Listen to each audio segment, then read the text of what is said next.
दर्शकों, ज्योतिष मंत्र हैप्पीनेस ऑफ लाइफ के इस प्रोग्राम में मैं छवि आप सभी का स्वागत करती हूं। दर्शकों, एक बार फिर से हम हाजिर हैं इस शो पर पंडित भूषण शर्मा जी के साथ ज्योतिष के माध्यम से कुछ लोगों की समस्याओं का निवारण करने के लिए और इसी के साथ जुड़ा हुआ कुछ ज्ञान लेने के लिए। हमें बहुत खुशी हो रही है कि ये शो बहुत ऐसे पसंद आ रहा है जो ज्योतिष को महत्व भी देते हैं, और बहुत ऐसे लोग हैं जिन्हें आज तक ज्योतिष के बारे में ज्ञान नहीं था, लेकिन इस प्रोग्राम के माध्यम से उन्हें भी पता चल रहा है कि हमारी लाइफ में ज्योतिष की क्या इंपॉर्टेंस है और क्या महत्व है। जी गुरु जी, सबसे पहले इस शो पर आपका बहुत बहुत स्वागत है। नमस्कार दर्शकों, जय माता की। भगवान आप सभी का मंगल करे। मैं दर्शकों आपको बताना चाहूँगा कि मेरे पास बहुत फ़ोन कॉल्स ऐसे आते हैं या हमारे पास ईमेल ऐसी आती हैं कि क्या यंत्रों का हमारे जीवन में महत्व है। किसी महानुभाव ने हमें ईमेल किया और पूछा कि श्री यंत्र के क्या क्या फ़ायदे होते हैं, हमारे जीवन में वो कैसे महत्वपूर्ण अंग माना गया है, या वो लक्ष्मी को कैसे प्रदान करता है, या जहाँ श्री यंत्र रखा होता है वो व्यापार कैसे चलता है। तो मैं उन महानुभाव को बताना चाहूँगा, क्योंकि मैं उनका नाम नहीं लूँगा। उन्होंने ये ईमेल में लिखा है कि आप मेरे नाम के बजाय इसका जवाब दें, या इसके सवाल से मैं जो पूछा है उससे संतुष्टि करवाई जाए। तो मैं ये बताना चाहूँगा उन महानुभाव को, प्रिय दर्शकों आपको भी, कि श्री यंत्र का मतलब, श्री का मतलब लक्ष्मी और यंत्र का मतलब लक्ष्मी का यंत्र। जितने भी यंत्र इस संसार में बने हैं उस यंत्रों की रचनाएं विश्वकर्मा जी ने की हैं। अब यंत्र जो है वो क्या है? यंत्र का मतलब एक ऐसा स्वरूप, जैसे मैं बताना चाहूँगा कि किसी भी देवी देवताओं की पिक्चर बनती है, फोटो बनती है, किसी पे कोई भी कलाकार है वो माँ लक्ष्मी को हाथी पे बिठा देता है, किसी ने दिल किया उल्लू पे बिठा देता है, किसी का दिल किया वो कमल पे बिठा देता है। तो जैसे उसके मन में जो विचार आए, जैसे उसकी भावनाएं आई, उसी के अनुसार उस मूर्ति को या उस फोटो को या उस पिक्चर को बना दिया गया, उस स्वरूप को बना दिया गया। यंत्र जो है वो एक ऐसी रेखाओं से के द्वारा बनता है। जब भी आप उस यंत्र को, जैसे मान लीजिए श्री यंत्र है या महामृत्युंजय यंत्र है या दुर्गा यंत्र है या कुबेर यंत्र है, उस यंत्रों की रेखाओं को ऐसे बनाया गया है कि वो साक्षात उसी देवता का स्वरूप बनता है। और आप उन रेखाओं को इधर से उधर नहीं घुमा सकते, बाकायदा पूरे फॉर्मेट में आपको चलना पड़ेगा, क्योंकि ये प्राचीन विद्याओं के द्वारा ही बना हुआ है। यंत्र का मतलब जैसे मान लीजिए आपने एसी चलाना है या पंखा चलाना है, जैसे आपने स्विच ऑन किया और स्विच ऑन करने के बाद उस इलेक्ट्रॉनिक्स यंत्र ने अपना काम करना शुरू कर दिया। ऐसे ही अगर हम हमारे घर के अंदर श्री यंत्र या किसी भी प्रकार का कोई यंत्र प्राण प्रतिष्ठा युक्त का मतलब उस पर एक तरह से जान फूकना, उन मंत्रों द्वारा उसको अभिमंत्रित करना, अगर आप अपने घर में रखते हैं तो अवश्य वो आपके कारोबार में, अवश्य आपके वो लक्ष्मी के अंदर, अवश्य आपके धन की बरकत के अंदर, और अवश्य आपके मान सम्मान के अंदर वो हजारों गुना फल जरूर देगा। गुरुजी ने काफी कुछ बताया कि इस प्रोग्राम में ज्योतिष में और भी बहुत सारे ऐसे यंत्र हैं, ग्रह हैं जो इन सब चीज़ों में इंक्लूड हैं, कंसर्न होकर, एकजुट होकर आपकी जीवन में परिवर्तन लाते हैं और आपके जीवन की समस्याओं को जो है वो दूर करते हैं। जी बिल्कुल, एक समस्या है हमारे पास, सोनिया ने भेजी है। गुरुजी, इनका जो जन्म की तारीख है वो 8 अप्रैल 1983 है। 5:30 बजे शाम का इनका जन्म का समय है और जो स्थान है वो लुधियाना है। ये पूछ डिवोर्स हो गया है, तो किस वजह से इनका जो 3 साल की शादी है वो टूट गई है, और इसके अलावा ये पूछना चाहेंगे क्या मॉडलिंग में ये अपना करियर आगे बना सकते हैं या नहीं बना सकते। देखिए सोनिया जी, आपने सवाल किया, उस सवाल का जवाब मैं आपको जरूर दूंगा, लेकिन दर्शकों इस सवाल के जवाब से पहले मैं आपको बताना चाहूँगा कि हम एक ऐसी जन्मपत्री तैयार करते हैं। आपने कोई भी सवाल किया तो वो भी सवाल के मुताबिक उसका जो जवाब निकाला जाएगा वो इसी जन्मपत्री के मुताबिक निकाला जाएगा। ये जन्मपत्री आपको अपने जीवन में आने वाले सुख दुख का अनुभव भी प्रदान करेगी और उनके क्या उपाय किया जाए, जैसे उन दुखों से आपको छुटकारा मिल सके। अब मैं सोनिया जी आपको बताना चाहूँगा कि हमने आपकी जो डेट ऑफ बर्थ टाइम है उसके मुताबिक 8 महाग्रंथों से आपके सवालों का जवाब निकाला है। क्योंकि हम क्या करते हैं जोशी, कि आपने कोई सवाल किया, वो अपने फटाफट अपना लैपटॉप खोला, उस पर आपकी डेट ऑफ बर्थ डाला, टाइम डाला, जहाँ आपका जन्म हुआ वो स्थान डाला, और आपको एक झटके के अंदर आपके सवालों का जवाब दिया जाता है। लेकिन हमारे पास ऐसा नहीं है। मैं दर्शकों बार बार आपको कहता हूँ, हर प्रोग्राम में कहता हूँ कि हमारी एक टीम है, मेरे नीचे ऐसे विद्वान ब्राह्मण काम कर रहे हैं जो आपके हर एक सवाल का 8 महाग्रंथों के निचोड़ के द्वारा उसका उपाय हम लोग निकाल के आपको बताते हैं, और वो उपाय इतना सटीक होता है, वो आपकी समस्या से आपको छुटकारा जरूर दिलाएगा। ऐसे ज्योतिषी भी बैठे हैं, वो कहते हैं कि मंगल आपका यहाँ बैठा है, राहु आपका यहाँ बैठा है, ये करेगा वो करेगा। तो दर्शकों, मैं ये कहना चाहूँगा कि कुछ ऐसे लोग भी हमारे इस क्षेत्र में आ चुके हैं जो 3 महीने का एक कोर्स करते हैं, और कोर्स करने के बाद या अनेक चैनल देखने के बाद अपने आप को ज्योतिषी बना बैठते हैं। लेकिन ऐसा नहीं है। ज्योतिष एक महान ग्रंथ है, एक ऐसा गूढ़ रहस्य है जो बहुत ही विद्याओं के द्वारा, बहुत ही मेहनत के द्वारा उस ज्ञान को प्राप्त किया जा सकता है। अब सोनिया जी, मैं आपको आपकी कुंडली के द्वारा बताना चाहूँगा कि आपका तलाक क्यों हुआ और उस तलाक का रीज़न क्या हुआ। सबसे पहले सोनिया जी, मैं ये कहना चाहूँगा कि आपने मेरे मुताबिक जहाँ भी आपकी शादी हुई है तो आपने कुंडली का मिलान नहीं करवाया। कुंडली का मिलान का मतलब आपने मैच मेकिंग नहीं करवाई। शादी से पहले आप दोनों की कुंडलियाँ नहीं मिली। यहाँ आपकी कुंडली बहुत ही अनुभवी ज्योतिषी को अगर आप दिखाते तो वो एक झटके में आपको कह सकता था कि आपका 2 शादियों का योग है। अब ये 2 शादियों का योग कैसे बना, ये आपका तलाक कैसे हुआ, उसका कारण सप्तम भाव। तो दर्शकों, मैं ये कहना चाहूँगा कि सप्तम भाव जो होता है वो ज्योतिष में विवाह से संबंध रखता है, हमारी पार्टनरशिप से संबंध रखता है। अब यहाँ सोनिया जी की कुंडली में सप्तम भाव में सूर्य है, और सूर्य कूर ग्रह है। तो कूर ग्रह होने के कारण वैवाहिक जीवन को इसने तहस नहस किया। हम मैं ये भी आपको कहना चाहूँगा कि आपने 2 या 3 साल ये शादी चलाई है, तो सोनिया जी आपने अपने ही तरीके से उस शादी को धक्का लगाया, क्योंकि जिन कुंडलियों के अंदर सप्तम भाव में सूर्य होता है, वो तो शादी के 2 या 3 महीने बाद ही उन लोगों का झगड़ा होता है और वो तलाक तक नौबत आ जाती है।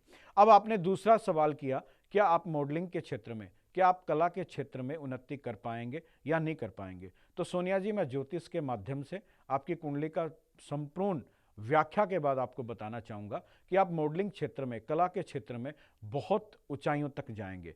उसका कारण क्या है कि आपकी कुंडली के अंदर शुक्र ऊंचका है, और शुक्र हमारे जीवन में जो प्रभाव रखता है वो कला से, बोलने से, हमारे सुख से, हमारे ऐश्वर्य से, और हमारे नेम को फेम में बदलने का सबसे बड़ा प्रभाव हमारे जीवन में रखता है। जी सोनिया जी, हमें पूरी उम्मीद है कि आपके प्रश्न का उत्तर गुरुजी ने आपको दे दिया होगा। लेकिन स्टिल अगर कोई भी क्वेरीज है, कोई भी शंका है, तो आप इनसे आकर मिल भी सकते हैं। इनका एड्रेस और फ़ोन नंबर लगातार फ्लैश हो रहा है हमारी टीवी स्क्रीन पर। मैं दर्शकों को बता दूं जो इस शो के साथ जुड़े हैं, जो हमें इस समय देख रहे हैं, कि ये जो शो है, ये जो प्रोग्राम है वो लाइव नहीं है। आप गुरुजी को अभी भी कॉल कर सकते हैं और शो के दौरान भी इन्हें कॉल करके जो भी आपकी ज़िंदगी की समस्या है उनका हल पा सकते हैं। अगला जो सवाल है वो हिमांशु जी ने भेजा है। इनकी जो जन्म की तारीख है वो 5 फरवरी 1982 है। इनका जो समय है वो 4:30 बजे है शाम का। जो समय जन्म का स्थान है वो जालंधर है। ये पूछना चाह रहे हैं कि क्या इनकी कुंडली में पितृ दोष है, और एक ये सवाल है। दूसरा इनका सवाल है कि पेट के साथ जुड़ी हुई जो समस्याएं हैं शारीरिक, ये इन्हें काफ़ी देर से परेशान कर रही हैं, तो क्या हल है इनकी ये समस्या का। हिमांशु जी, आपने अपनी जन्म तारीख 5 फरवरी 1982 शाम को 4:30 बजे का समय आपने दिया है। आपने कहा है कि क्या आपकी कुंडली के अंदर पितृदोष है या नहीं है। दूसरा आपका सवाल है पेट रोग से संबंधित। तो आपकी जो कुंडली बनती है हिमांशु जी, वो कर्क लगन की कुंडली है। आपकी जो जन्म राशि है वह मिथुन राशि है। चंद्रमा 12वें घर के अंदर आपका बैठा है। और ये देखिएगा, भाग्य की एक विडंबना है कि आपकी कुंडली के अंदर पितृदोष है। वो पितृदोष क्यों बनता है? राहु के साथ जब चंद्रमा बैठा होता है तो एक तरह से कुंडली के अंदर ग्रहण भी लगता है। राहु के साथ जब चंद्रमा होता है तो वो पितृदोष भी बनता है। चंद्रमा एक स्त्री ग्रह कारक है।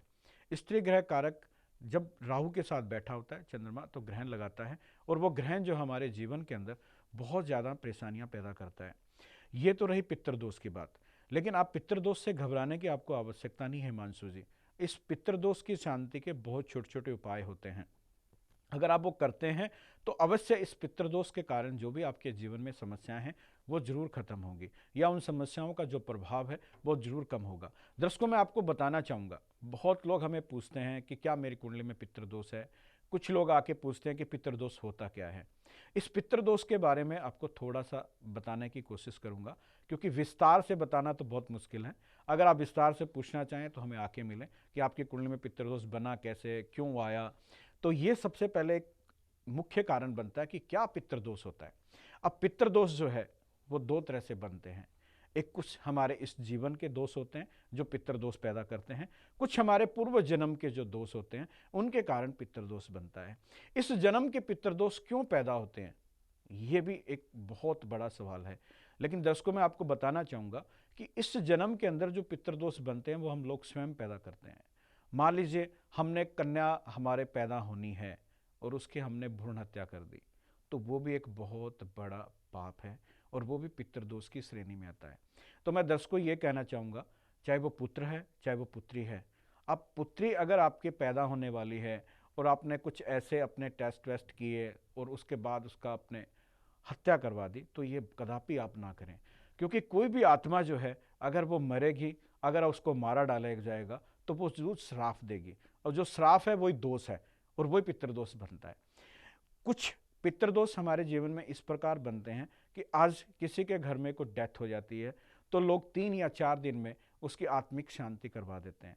तो ऐसा कदापि भी नहीं करना चाहिए, क्योंकि भारतीय ज्योतिष के मुताबिक या भारतीय हिंदू शास्त्र के मुताबिक ये जो क्रिया है वो 12 दिन में पूरी होती है, और 12 दिन के अंदर ये क्रिया अगर पूरी की जाए तो उस मरने वाले इंसान की आत्मा को शांति मिलती है। दूसरे नंबर पे मैं आपको ऐसे भी समझाना चाहूँगा कि एक बच्चे को भगवान ने पैदा करने के लिए 9 महीने की क्रिया पैदा की है, तो वो बच्चा अगर पैदा होगा तो वो 9 महीने में पैदा होगा। ऐसा नहीं है कि वो 2 या 3 महीने के अंदर पैदा होकर बाहर आ जाएगा। ये भी कारण जो है, जो दाह संस्कार क्रिया है या जो एक प्रेत शांति क्रिया है, अगर आप उसको समय के मुताबिक करते हैं, 12 दिन के मुताबिक करते हैं, तो कदापि इस जन्म का पितृदोष नहीं लगता। दूसरे जन्म में पूर्व जन्म के जो पितृदोष हैं, हमारे ज्योतिष शास्त्र के मुताबिक, हमारे ग्रंथों के मुताबिक पितृदोष 14 तरह से बनता है। अगर आपने किसी अपने गुरुजन का पूर्व जन्म के अंदर आप अपमान किया है तो वो भी पितृदोष में आता है।